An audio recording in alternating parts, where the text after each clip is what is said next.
Mic test. 1, 2, 3. Alam mo naman, may mic, no? Kumari lang, nasa room tayo. Okay, sige, hello guys, start tayo. Hello guys, good day. Kamusta naman yung mga buhay-buhay niyo dyan? Binaha ba kayo? Binagyo ba kayo? Nilipad ba yung bubong nyo? Sana naman hindi. Kung binaha kayo, tapos hindi kayo makalabas, message nyo ako, sunduin ko kayo. Pwede naman kayong tumira dito sa bahay namin. Joke lang naman. Huwag kayo. Sige. So, for today's discussion, or for this video discussion, i-record natin to para din ma-accommodate yung mga estudyante na hindi available pag online classes, and para mabalikan ninyo if ever na hindi available yung internet sa inyo.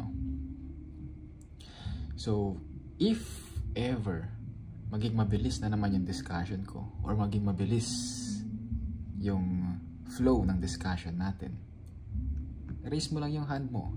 Sabi mo, sir, medyo mabilis ka, babagalan natin. Okay? Joke lang. Siyempre, hindi, record nga eh. So, anong gagawin natin dito? Ang alam ko, pag nanonood ka ng video, mayroon dyang settings. Kapag nabilisan ka, lagay mo sa settings, i-play mo 0.75. Or kung medyo mabilis pa rin, i-0.50 mo na yan. Okay? Sige. So, audit of receivables tayo. Last meeting na-discuss natin yung theories. Kung yung mga substantive procedures na pwede natin gawin kapag nag-audit tayo ng receivables. And dinamay na din natin doon, tama, si sales. Okay.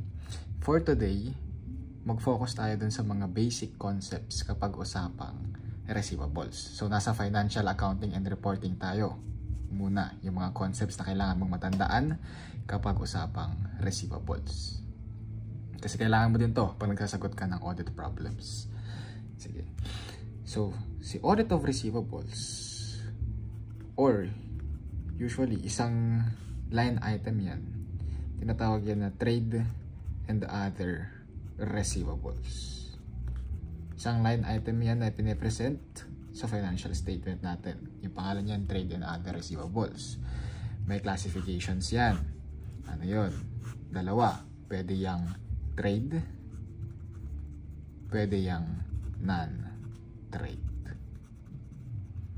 Okay, pwedeng trade receivables, pwedeng non-trade receivables. Yung mga trade receivables, yan yung receivables mo coming from normal operations.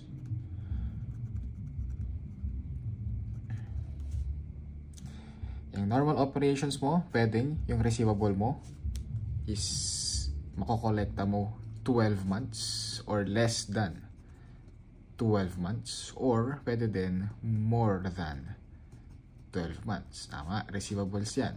Pwede mo siya makolekta 12 months or more than 12 months. Regardless kung 12 or more than 12 months yan, yung classification mo ng receivables kapag usapang trade tayo, okay? Trade is a current receivables. Importante yan. Bakit yan importante? Sa presentation and disclosure na assertion natin. Diba kailangan natin tong i-check kapag account balances, receivables, presentation and disclosure assertion.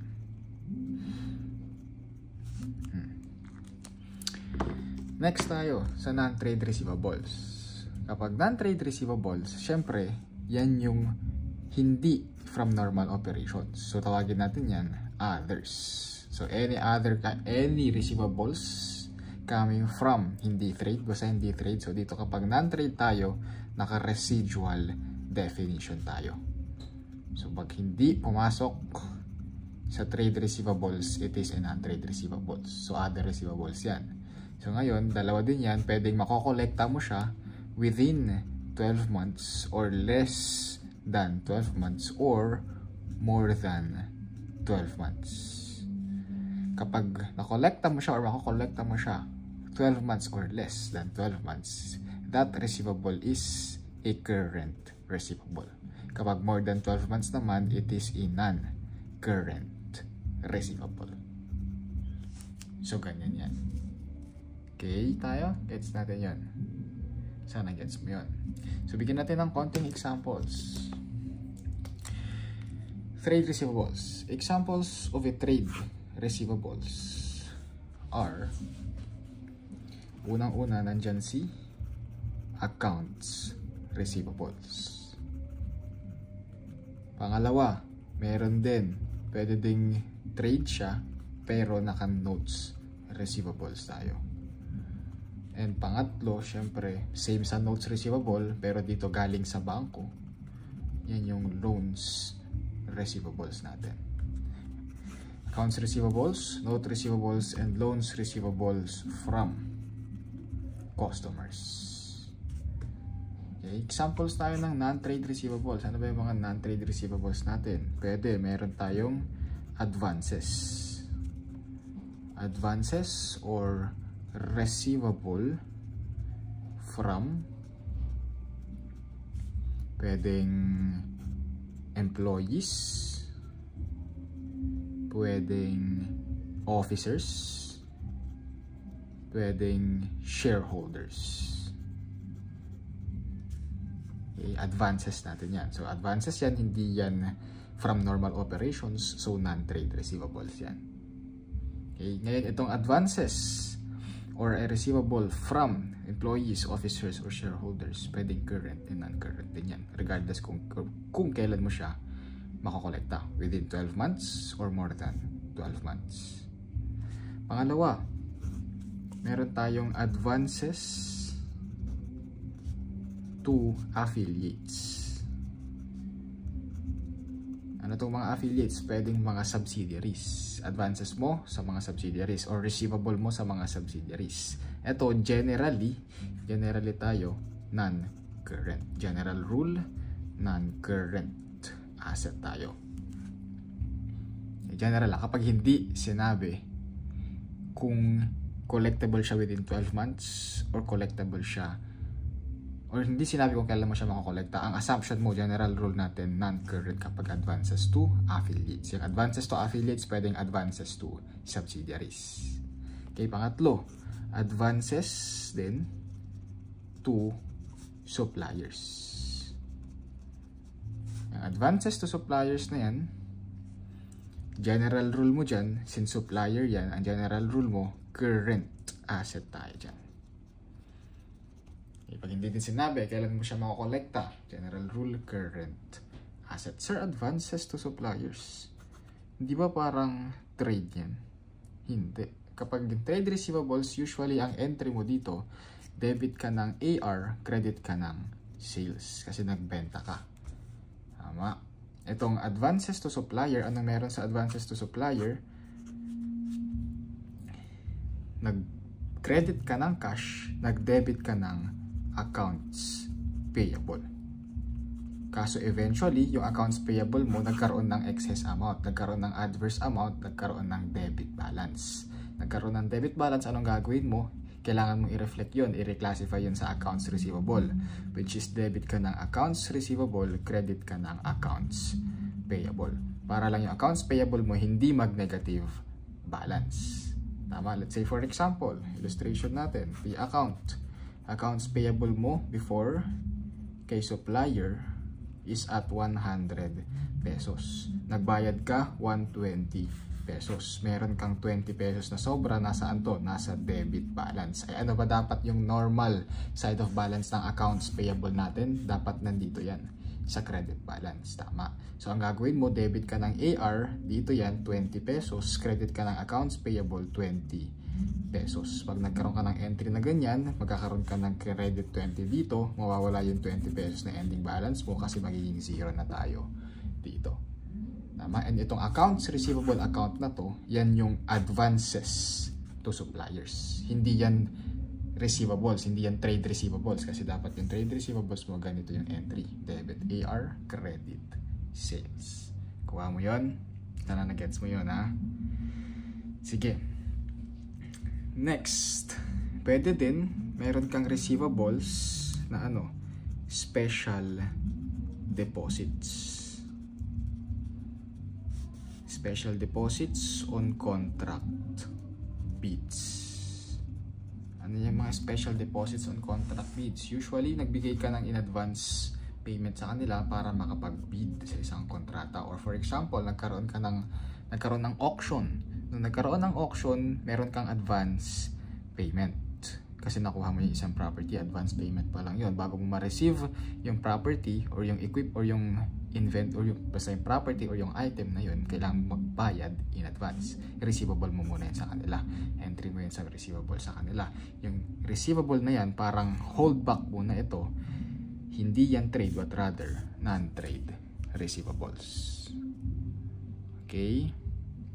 And ito, kung hindi sinabi kung kailan mo makokolekta, ang general rule mo din dyan dito, non-current asset. Kuha mo yon. Next tayo ng example from non-trade receivables. Pwede, meron tayong accrued income. Ano yung accrued income ulit natin? Income mo siya na hindi mo pa nare-receive. Itong examples ng accrued income na tinutukoy dito kasi pwedeng accrued income din ito. Tama. Itong examples ng accrued income dito is pwedeng, for example, meron kang royalty receivables. Pwedeng meron kang dividend receivables. Pwedeng meron kang rent receivables na hindi naman normal operating cycle mo yung rent na makokolekta mo. So yan yung mga accrued income natin. And usually itong accrued income, ang general rule ulit natin dito is naka-current asset yan. Pag sinabing general rule ulit, kapag hindi sinabi kung kailan mo makokolekta, ang assumption mo, current asset tayo. Importante to. Importanteng alam mo yung general rule. Kasi merong problems, usually hindi sasabihin kung kailan mo makokolekta. Ngayon, yung assumption ni problem sa'yo is alam mo yung assumption niya. Okay, kasi ang assumption nila, meron ka ng expertise, meron ka ng experience sa mga ganitong accounts. So pag nakita mo tong accounts na to, ito yung general rules natin. Kuha mo yon. Sana nakuha mo yon. Okay. Sige. Number, meron pa ba? Pwedeng 6. Sagin natin. Sige. Itong 6, pwede natin sabihin meron tayong claims receivable. Yung claims receivable na yan, for example, number 1 example niyan, from insurance. Okay, from insurance. Paano from insurance, sir? For example, nagkaroon ka ng biglaan typhoon. Typhoon loss. E-insured ka for typhoon. Insured ka sa mga losses mo na mai-incur mo from typhoon. So, meron kang receivable from insurance. Okay, from insurance company. Kung saan man yan. Kay Pro-Life. Or sa kanila. Sila ba? Life lang yata sila eh. Sige. Basta for example, meron kang insurance na ganyan. Receivables mo yan from insurance company. And ang assumption mo kapag ganito na meron kang claims receivable, lalong-lalo na kapag insurance receivable, ang general rule mo dyan, current asset din yan. Okay, bakit sir current asset? Kasi merong company policy, usually yung mga insurance companies na yan, na kapag merong insurance claims, kailangan nilang ma-disburse or kailangan nilang ma-reimburse yung claim nung insured within 1 year. Okay? So, general rule natin, current asset din tayo dyan. Okay. So, yan ha. Trade and other receivables, may classifications. Pwedeng trade, pwedeng non-trade receivables. Kaya nga yung one-line item natin, other, trade and other receivables. Yung non-trade receivables, kapasok yan dito sa other receivables. Kasi si trade and si non-trade, they are presented cumulatively. Okay? Pinipresent mo yan sa iisang one-line item which is called as trade and other receivables. And examples natin ng trade receivables, pwedeng AR, yung normal na accounts receivable mo lang, yun yung ine-entry mo lang debit accounts receivable credit sales. Pwedeng notes receivable, same yan dito, debit AR credit sales, pero yung AR mo instead na AR, naka notes receivable yan kasi nag-issue ng note si customer. Okay. Next, pwedeng loans receivables. Yung loans receivables naman, meron ng tulong ng bangko. Kuha mo yun. Sige. Yung mga examples ng non-trade receivables, pang advances, pwedeng kay affiliate, subsidiaries, kay suppliers, Meron ding special deposits. Merong mga accrued income, which is yung mga example is royalty income, dividend income, and rent receivable. Kapag hindi yan yung normal operating cycle mo, and kapag meron kang claims receivables. Importante dito sa mga to, sa mga non-trade receivables, is alam mo yung classification kung current or non-current kapag silent yung problem. Okay? Okay, sige. Move on tayo ha. Pag medyo mabilis, paki-pause na lang. Pag medyo inaatok ka na, syempre malamang sa malamang inaatok ka na, tinatamad ka na naman, pause mo lang ulit. Pero I suggest, kailangan mong tapusin itong video discussion na to, kahit gaano ka man katamad, kahit gaano ka man kaatok. Sana natapos mo. Sige, measurement principles tayo. Measurement of receivables.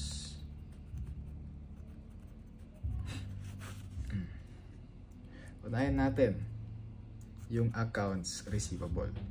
Si accounts receivable, initial measurement natin is at transaction price. Ano yung transaction price? Yan yung amount na marireceive mo. Initial measurement. Yan yung cost na mismo. Transaction price. Yan yung nasa invoice price natin. Yan yung nasa invoice natin. Nasa resibo. Invoice price, transaction price. And subsequently measured at net realizable value. Ano yung net realizable value? Yan yung gross receivable less allowances. And yung allowances mo na yan, marami yan. Pwedeng allowance for doubtful accounts. Pwedeng allowance from sales returns. Pwedeng allowance from sales discount. Pwede yan. Gross receivable, less mo tong mga allowances na to. Tatlo yan usually. Masosolve mo yung net receivable. And yung net receivable na yan, yan yung net realizable value natin. Okay. Sige, unahin natin ha. Usapang discount muna tayo. Yung discount na yan, kapag usapang trades, for example, nagbenta ka, anong entry mo? Debit ka ng AR, credit ka ng sales. So, meron kang receivable from customer, sabihin na natin 100,000 pesos. Yung discount na yan, pwedeng makareceive ka ng discount from this transaction. And yung discount natin, pwedeng meron kang trade discount and pwedeng meron kang cash discount. Okay. Ano ulit yung meron kapag trade discount? Diba yung trade discount? Wala namang, yung trade discount, yan yung discount na nare-receive mo kapag bulk orders. Bumili ka in bulk. So, for bulk orders. For example, bumili ka ng total cost of 100,000 pesos. Tapos, or total cost of 120,000 pesos. Or nagbenta ka pala. Nagbenta ka ng 120,000 pesos. Bulk orders yan. Binigyan mo ng discount na 20,000 pesos. So, yung total receivable mo na lang is at 100,000 pesos. Kaya nga 100,000 tayo dito. And tatandaan mo lang kapag trade discounts, wala tayong kailangan gawin dyan na entry. No entry tayo dyan. Hindi mo kailangan i-account na nabigay ka ng trade discounts. Ulitin ko, trade discounts are for bulk purposes. Pag bumili ka ng maramihan. Pag may bumili sa'yo ng maramihan. So, yung trade discounts na yan, no entry. So, lagyan na lang natin yan dito. Smiling face. Tandaan mo ha, smiling face trade discount kasi wala tayong entry dyan. Basic yan. Si cash discount ngayon, punta tayo sa cash discount. Ano yung cash discount? Maalala mo, familiar ka dito sa mga ganitong terms, 2/10 or 1/10, tapos n/30. Ganyan. Familiar ka dyan, 1/20. Okay, ano ibig sabihin yan? Kapag nagbayad ka within 10 days, Mababasa mo pa ba? Pag nagbayad ka within 10 days, meron kang 2% discount. Pag nagbayad ka more than 10 days pero nagbayad ka pa rin within 20 days, meron kang 1% discount. And kapag nagbayad ka within 30 days, wala kang discount pero wala ka ding additional expenses. So ganyan usually yung mga terms na yan. Okay, cash discount. Ayun si cash discount. Since kailangan mo ng entry dyan, kailangan mong entryhan talaga yan, kailangan ba natin lagyan ng sad face dito? Sige, lagyan natin ng sad face dito. Bakit sad, sir? Pahihirapan kasi tayo yan. Kailangan mo pang isipin yung entry na kailangan mong gawin dito sa mga cash discounts na yan. Sige, discuss natin isa-isa. Si cash discounts, tatlo yung method usually na ginagamit dyan. Meron tayong method na tatawagin nating gross method,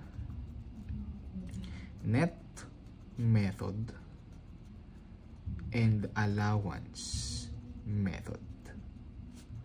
Regardless kung anong method yung gawin ng company mo, lahat yan pwedeng gamitin. Lahat yan in compliance with the accounting standard.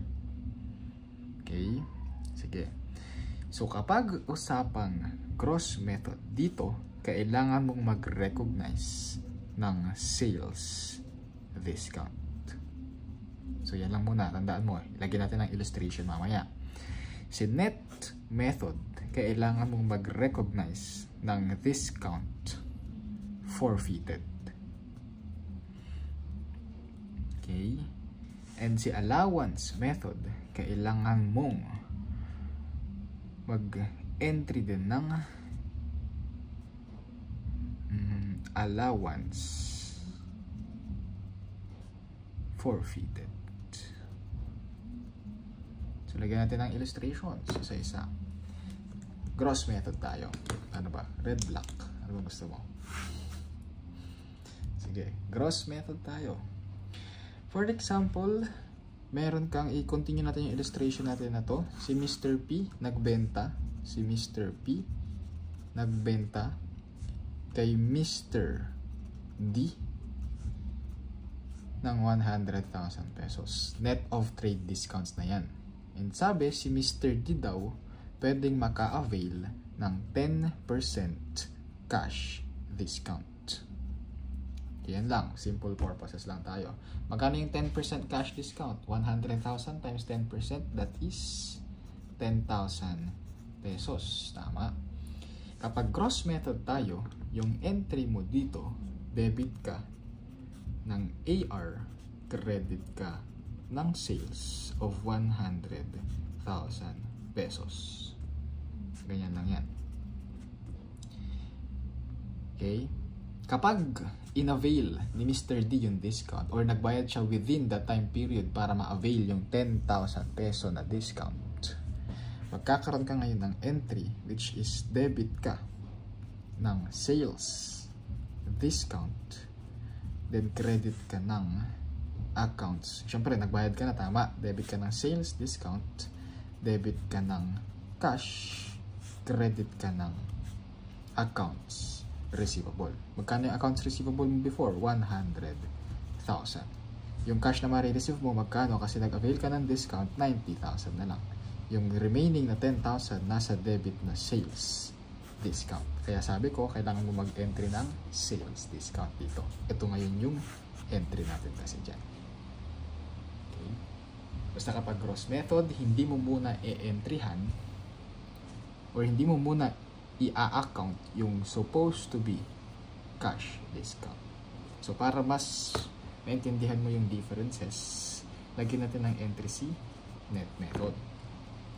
Kapag usapang net method, ang entry mo dyan, from the moment na ma-receive mo yung accounts receivable or the moment na magkaroon ka ng bentahan, is debit ka pa rin ng AR, credit ka pa rin ng sales, pero dito, i-account mo na yung 10,000 pesos as if, okay, as if in-avail niya yung discount. In-avail ni Mr. D yung discount. So, ang entry mo na dyan, debit ka ng AR, 90,000, credit ka ng sales, 90,000. Kuha mo yun. Kuha mo. Sige. Ngayon, kapag, for example, in-avail niya nga yung discount. So, ano nang entry mo? Madali na lang. Debit ka ng cash, credit ka ng AR, which is 90,000. Differentiate mo dito sa entry natin na to, 100,000 yung recognize mo, dito 90,000 kasi naka-net na yung discount natin. Kasi nga, net method tayo. Tapos dito, nag-credit ka ng AR 100,000, tapos nag-debit ka ng 90,000. Same naman yung debit natin ng 90,000. Yung credit natin ng AR, hindi magkaiba. Bakit? Kasi dito, tsaka mo lang i-account yung sales discount the moment na maging assured na in-avail niya talaga yung cash discount. Okay, so same. Ito yung entry na equivalent niya. And for example, hindi in-avail yung discount. Kasi dito, pag hindi in-avail yung discount, anong entry mo dito? Debit ka ng cash, credit ka ng AR, 100,000. Dito, anong entry mo? Pag hindi in-avail yung cash discount, debit ka ng cash, magkano yung na-receive mo? 100,000 kasi nga hindi in-avail yung cash discount. Credit ka ng AR, magkano yung credit mo ng AR? Siyempre, yung naka-recognize lang na AR sa'yo before, which is 90,000. So, kulang yung debits and credit natin na.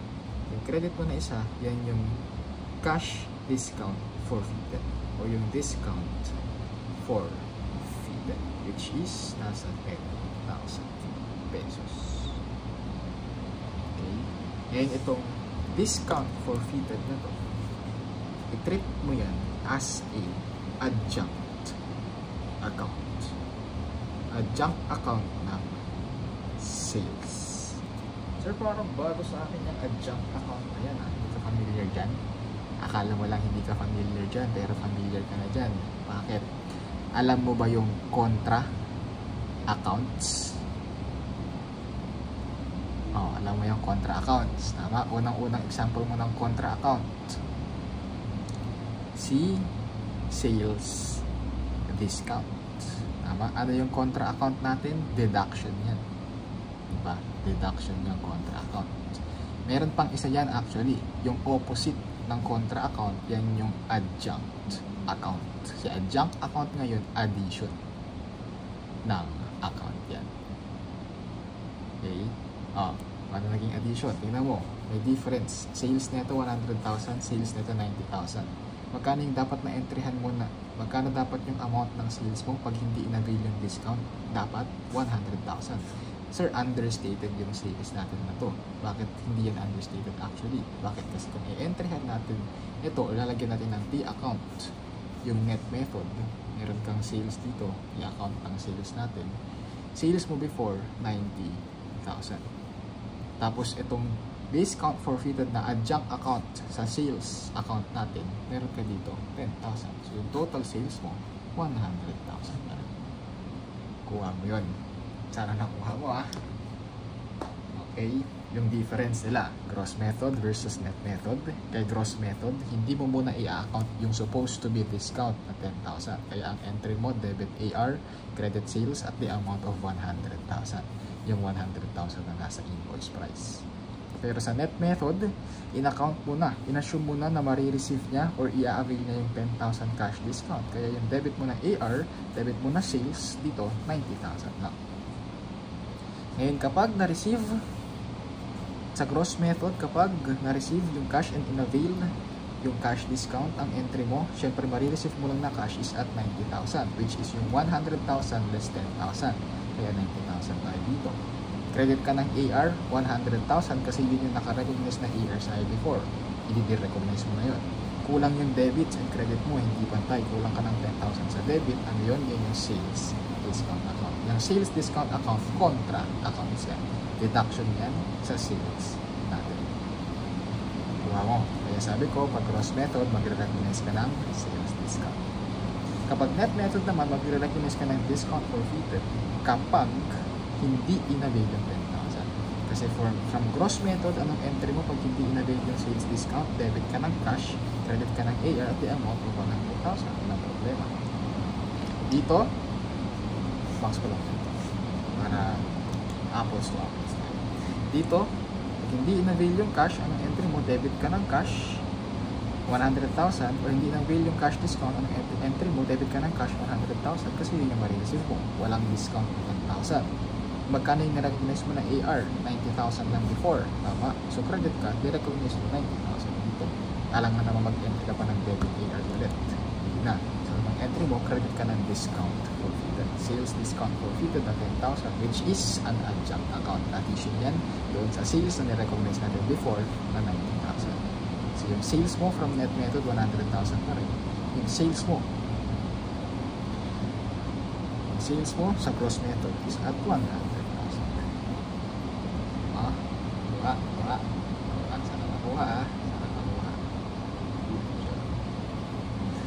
Sige. So let's move on. Saan tayo? So kung may questions ka ba? Feel free to ask questions. Pwede mo akong i-PM kahit kailan mo gusto. Gising ako hanggang alas 12 ng madaling araw, minsan hanggang alas 2.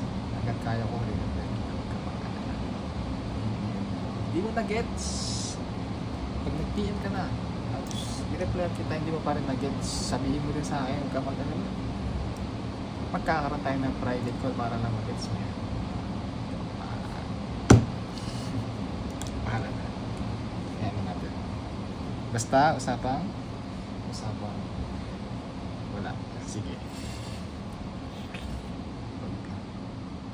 Nagawa na natin lahat, na-exhaust na natin lahat ng ways, lahat ng solutions, lahat ng any other kinds para mag-gets mo itong topic ito. Sige. Hindi kita call para lang talaga mag-gets mo. Explain sa'yo, private tutor ko sa'yo ito with a corresponding fee of lunch. Free lunch. Charot. Sige. Ano ba yun? Naalala mo ulit paano natin sinusolve yung NR or net realizable value ng accounts receivable natin? Di ba yung gross less ka ng allowances? Tama? Ano yung allowances ulit natin? 3, di ba? Pwedeng ano yan? Sales discount. Pwedeng ano ba yung discount na? Pwedeng sales discount. Pwedeng nakalimutan ko na agad. Pwedeng doubtful allowance. And pwedeng number 3 natin. Pwedeng sales returns. Sales discount. Sales returns. Yung sales returns, basta allowances lang ng assumption mo na ibabalik sa'yo. Yan yung sales returns mo. Tapos na tayo sa sales discount. Sales returns, madali lang yan. So, punta natin yung allowance for doubtful accounts. Ha? Sige. Ano yung meron sa allowance for doubtful accounts?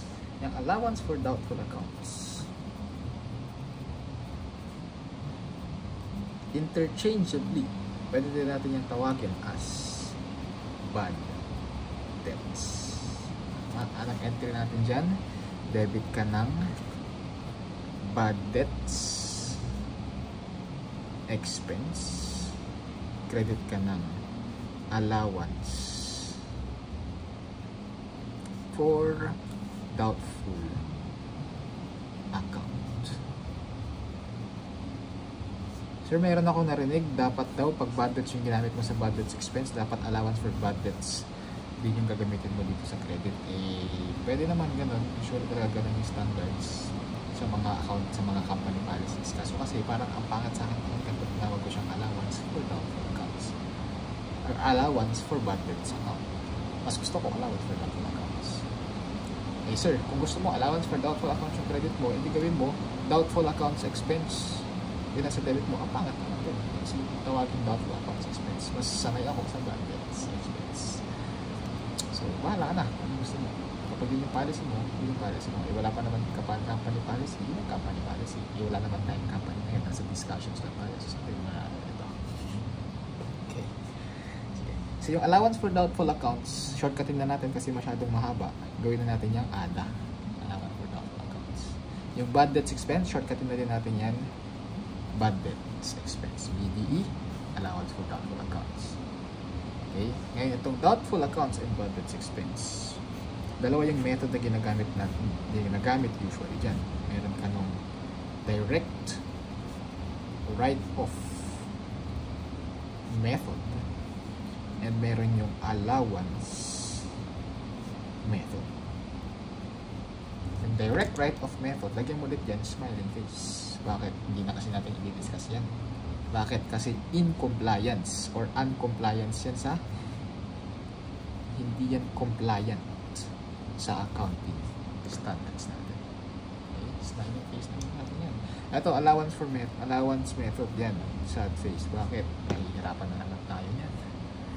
Sige. Allowance method tayo. Dito sa allowance method natin, ito yung entry natin. Yan. Yung direct write-off, para lang magkaroon ka ng konting recap or konting point of view, dito hindi ka na mag-recognize ng allowance. The moment na uncollectible yung receivables mo, tsaka ka lang mag-enter dyan, which is debit ka ng write-off, credit ka ng receivables. Sa allowance method, hindi. Dito sa allowance method, kailangan natin ng estimates. Estimates tayo dyan, ha? Estimates. Sir, ano ngayon yung estimates natin yan? Yung estimate na yan, tatlo din yung method natin dyan. Meron kang pwedeng allowance na gagamitin natin is percentage of sales. Pwedeng naka percentage of accounts receivables, and pwedeng percentage or pwedeng AG of receivable. Okay, yan. Isa-isayin natin. Percentage of sales. Yung percentage of sales na yan, meron kang certain percentage, i-multiply mo sa net sales. Okay? Yung certain percentage, i-multiply mo ng times net sales is equal to the bad debts expense. Yung percentage of receivables, certain percentage, i-multiply mo ng net receivable or ng, syempre hindi pa net kasi nga wala kang allowance, ng accounts receivable, masosolve mo si allowance for doubtful accounts. Okay, sa aging of receivables, dito, same lang yan dito sa percentage of AR, certain percentage times accounts receivable. Pero dito sa aging of receivables, usually binibigay yung dates kung kailan siya naging receivables. Okay? Certain percentage times AR, masasolve mo din si allowance for doubtful accounts. Kung bibigyan natin ng T account yan, accounts receivable tayo, tapos meron ka allowance for doubtful accounts. Usually, meron kang entry sa AR? Siyempre, kapag meron kang sales, tama. Debit ka ng sales, o credit ka ng sales, debit ka ng AR, magkakaroon ka ng accounts receivable dito. Ano usually yung nagkakaroon ng deductions kapag meron kang collections, di ba? Pag may collections ka, debit ka ng cash, credit ka ng AR. Ano pa? Pwedeng magkaroon ng deduction sa AR kapag merong write-off. Ano yung write-off? Ano bang entry mo sa write-off? Di ba yan yung debit ka ng allowance for doubtful accounts, credit ka ng accounts receivable. Yung write-off dito, certain na. It is certain that you will not collect or you cannot collect the accounts receivable. It is certain na dito. Ano pa? Meron tayong pwedeng magkaroon ng recovery. Ito, yung recovery gawin natin blue. Kasi yung recovery na yan, pwedeng naka-debit, pwedeng naka-credit. Actually, hindi pala pwede. I-debit mo siya and i-credit mo siya. Bakit? Ano meron sa recovery na yan? Ito usually nagkakatalo yung mga tao. Kasi minsan may isip mo yung recovery, i-debit mo. Pero hindi mo alam yung recovery, kailangan mo rin i-credit. Bakit? Kasi ano bang entry natin dyan? Pag sinabing recovery, nag-write off ka na before. In-entryhan mo na to before. Kasi certain ka na hindi mo siya makokolekta. Eventually, bigla mo siyang nakolekta unexpectedly. Okay? Unexpectedly tayo. Ito. So, anong entry mo? Nag-debit ka ng ADA, credit ka ng AR, so nawala yung AR mo. Mag-debit ka ng AR kasi since makokolekta mo siya ulit, kailangan mo siyang ibalik sa AR natin. Debit ka ng AR, credit ka ng allowance for doubtful accounts. Kailangan mo ibalik yung entry na yan, i-reverse yung entry na yan. Recovery, nakolekta mo nga agad. So, anong gagawin mo? Nakolekta mo agad, debit ka ng cash, credit ka ng AR. Kaya, debit AR, credit AR, recovery. Kaya usually, kapag nag-DP account ako, nag-solve ako ng problem sa account, ini-ignore ko na yung recovery na yan. Allowance for doubtful accounts tayo. Paano ka nagkakaroon ng allowance for doubtful accounts? Siyempre, meron kang beginning balance, tapos magkakaroon ka ng bad debts expense. Pwede mag-debit na. Ito, nag-debit ka ng ADA. Ano yan? Debit ka kapag nagra-write off. Masosolve mo, ending balance ng allowance for doubtful accounts. Oh, sir, meron dito credit recovery. Yes, pwede ka magkaroon ng credit dito na recovery kapag allowance for doubtful accounts. Okay. So, yan ha. Sa pag-estimate, subsequently, minimeasure natin si receivable at net realizable value. Wherein yun yung gross of receivables, less sales discounts, sales discount allowances, less allowance for doubtful accounts, less allowance for sales returns. Yung allowance for sales discounts, nasolve na natin yung kanina or discuss natin kanina, meron tayong tatlong method dyan, si gross, si net, and si allowance method. Yung returns, madali lang yan, ine-estimate mo lang kung magkano o kung ilan yung returns na ibabalik doon sa mga sales mo. Yung doubtful accounts, allowance for doubtful accounts, pwedeng direct write-off and allowance method, pero hindi na natin i-discuss si direct write-off kasi incompliant yan or hindi yan compliant sa accounting standards. So sa allowance method lang tayo. Sa allowance method, dito mag-i-estimate ka nga. And yung estimates, tatlo yung method, pwedeng percentage of sales, percentage of AR, and aging of receivables. So percentage of sales, yung certain percentage times sa net sales, masasolve mo si bad debts expense. So dito sa P account natin, kapag kinumpute mo yung percentage of sales, ito yung masasolve mo. Okay? Percentage of AR, certain percentage times accounts receivable is equal to ADA. Kapag sinolve mo and ginamit mo yung method na percentage of AR yung masasolve mo, ito naman. So mo yun, aging of receivables, same lang yan sa percentage of AR, pero dito, importante yung mga dates natin. So yan, una tayo for the estimates of receivables. Nasa accounts receivable pa lang tayo. Okay, diba tatlo yung receivables natin usually? AR, accounts receivables, and notes receivables. Notes receivable tayo. Si notes receivable, initial measurement, subsequent measurement. Initial measurement, si notes receivable kasi, pwedeng may receivable ka, pero at short term. Hindi pala initial measurement. Measurement na lang, parehas lang yan. Short-term notes receivable. And syempre, meron kang long-term notes receivable. Yung long-term notes receivable na yan, dalawa yan, pwedeng interest bearing and pwedeng non-interest bearing. So, pwedeng merong interest na nakasulat or stated interest. Pwedeng hindi nakasulat yung stated interest. Okay? Ngayon, yung interest bearing, pwedeng yung stated interest is equal sa effective interest rate, or pwedeng yung stated interest is hindi equal sa effective interest rate. So, ganyan yan ha. Ulitin natin ha. Si notes receivable, pwedeng short-term notes receivable, and pwedeng long-term notes receivable.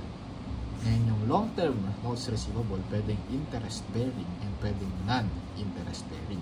Pag sinabing interest-bearing, nakasulat doon yung stated interest. Yung stated interest or yung nominal interest. Okay? Ngayon, si non-interest bearing, hindi nakasulat yung stated interest or nominal interest. Dito, kailangan mong hanapin si effective interest rate. Yung effective interest rate, pwede din natin tawagin as yield rate. Or pwede din imputed rate. Yan. Interchangeably ginagamit yung mga terms na yan. So, ngayon, si interest bearing, pwedeng yung stated interest rate is equal doon sa effective interest rate. And pwedeng hindi naman equal. So, bakit importante yan? Kasi kapag si notes receivable is at short-term receivable, initially, minimeasure siya at face amount. So, kung magkano yung face, kung magkano yung amount doon sa face ng bond indenture natin, yun yung amount ng notes receivable natin. Kapag long-term naman and interest-bearing and equal yung stated interest sa nominal interest rate, same yan dun sa short-term receivable natin, initially, i-measure siya at face amount. So, ito, initial measurement. Dito ngayon, pag hindi equal, ito, tatandaan mo, initially, i-measure siya at present value. And kapag non-interest-bearing, initially, i-measure siya at present value din. Subsequent measurement, itong mga receivable na to, mini-measure yan, notes receivable na yan at amortized cost. Lalong-lalo na si present value, ina-amortized mo yan. Okay. Sige. Ayan ha. Sana malinaw tayo. Balikin natin to, itong not equal. Tayo sa not equal. Yung effective interest rate is hindi equal sa stated rate. Sige. So, if the stated rate is equal to the effective interest rate, ang effect niya, yung face amount is equal to the present value. So, actually, present value din itong mga entry na itong effects. Yung initial measurement is at present value din. Ang kaso nga lang, at present value din yung initial measurement. Ang kaso nga lang, it's a waste of time na i-complete mo yung present value kasi yung present value na is equal to the face amount. FA, face amount tayo. PV, present value tayo. Shortcutin na lang natin. Ngayon, if the stated rate is less than the effective interest rate or mas mataas yung effective interest rate natin, yung present value mo is mas mababa kesa sa face amount. Okay, so kung yung effective interest rate mo is mas mataas sa stated rate, yung present value natin is mas mababa naman sa face amount. And if yung stated rate is mas mataas sa effective interest rate, ibig sabihin mas mababa yung effective interest rate natin, yung present value mo is mas mataas doon sa face amount. And kung yung present value mo is mas mababa sa face amount, meron kang discount. And if yung present value mo is mas mataas sa face amount, meron kang premium. Okay, ano importance ng discount and premium? Nasa amortization table natin yan. Okay, ulitin mo ha.